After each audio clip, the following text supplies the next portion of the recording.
عمل کرو اللہ کی رضا کے لیے۔ آپ سب جانتے ہیں کہ اسلام کے اندر نیت اور ارادے کا کتنا عمل دخل ہے۔ جب تک ارادے اور نیتیں باوضو نہ ہوں اتنی دیر تک کوئی عمل بھی اللہ کے حضور قبول نہیں ہوتا۔ تو کرنے کا کام یہ ہے کہ کوئی بھی ہم خیر کا کام کریں، کوئی بھی نیکی کا کام کریں، کوئی بھی اللہ تبارک و تعالیٰ کو راضی کرنے کی صحیح کریں تو سب سے پہلے اپنی نیت کو دیکھیں، اپنے ارادے کو دیکھیں،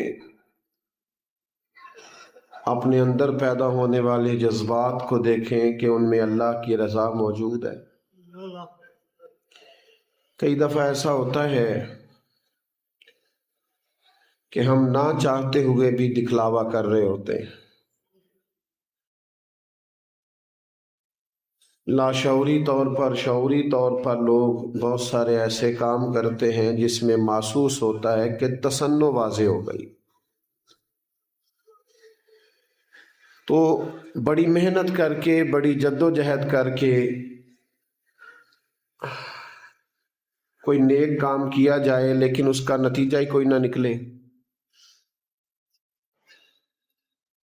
آپ دیکھتے ہیں دنیا میں بہت سارے لوگ وہ کاروبار بند کر دیتے ہیں جو کاروبار کیا جائے پر اس میں کوئی نفع نہ ہو۔ لوگ وہی کاروبار کرتے ہیں جس میں نفع ہوتا ہے، فائدہ ہوتا ہے۔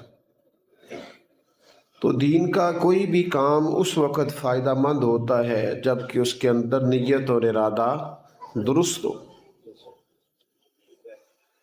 جب اس کے اندر اخلاص شامل ہو، اللہ تعالیٰ کی رضا شامل ہو، اس کو راضی کرنے کا جذبہ شامل ہو۔ سبحان اللہ۔ نبی پاک صلی اللہ تعالیٰ علیہ وسلم نے فرمایا ہے 3 طرح کے لوگ قیامت کے قریب حج عمرہ کریں گے۔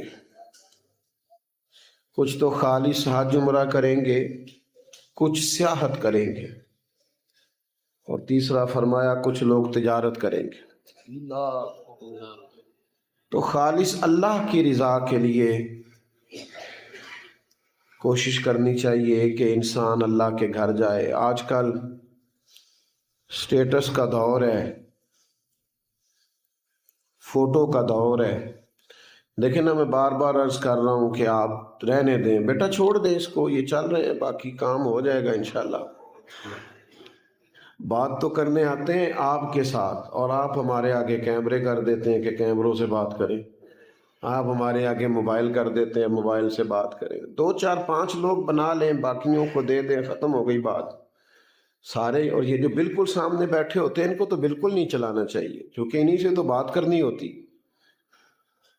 تو 2 4 گزارشات ہیں، آپ سن لیں، اللہ تعالیٰ آپ کو جزائے خیر عطا فرمائے۔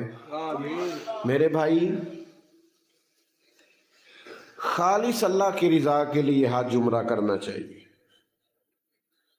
ایک روایت میں فرمایا کہ قیامت والے دن اللہ تعالیٰ کچھ لوگوں کو ارشاد فرمائے گا تم نے جو حج کیا تھا جاؤ اس کی برکت سے جنت میں۔ تو وہ عرض کریں گے مالک ہم تو کر ہی نہیں سکے، غریب تھے۔ اللہ فرمائے گا جب حاجی جاتے تھے تو دل تو تڑپتا تھا نا، خواہش تو پیدا ہوتی تھی نا، جذبات تو ستھرے تھے نا، تو ان جذبات کی بنیاد پر حج کا اجر بھی دیا ہے اور اسی برکت سے آج تمہیں جنت بھی دے رہا ہے۔ تو اچھی نیت کے ساتھ اس کو راضی کرنے کے لیے، اچھا یہ کوئی بھی کام جو ہے نا وہ آپ دکھلاوے کے لیے کرنا شروع کر دیں آپ پریشان ہو جائیں گے۔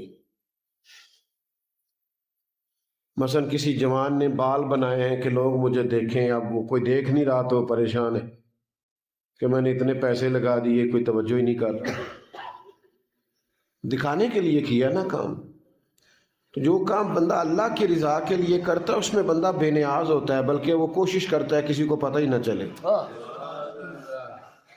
دیکھیں نا، ہم عام سنتے ہیں کہ سیدھے ہاتھ سے 2 الٹے کو خبر اس کا کیا مطلب ہوتا ہے کہ بس آپ اللہ کی رضا کے لیے دے کے پھر بھول جائیں. تو حج عمرے کا جو سفر ہے اس میں اخلاص بڑا ضروری ہے، نیت اور ارادہ بڑا ضروری ہے. اب تو لوگ باقاعدہ فیس بک پہ لکھتے ہیں کہ الحمدللہ میری 6ٹھی بار عمرے کی حاضری.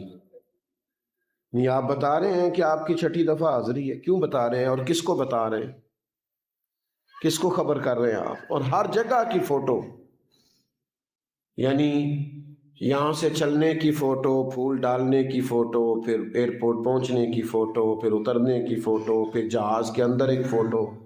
وہ بھائی چھوڑ دیں، آپ کس کام لگے ہوئے ہیں؟ آپ کے ہاتھوں میں کیمرے نظر آ رہے ہیں، حالانکہ اس سفر میں تو آپ کے ہاتھ میں تسبیح نظر آنی چاہیے تھی. آپ کے ہاتھ میں قرآن مجید کے نسخے نظر آنے چاہیے تھے.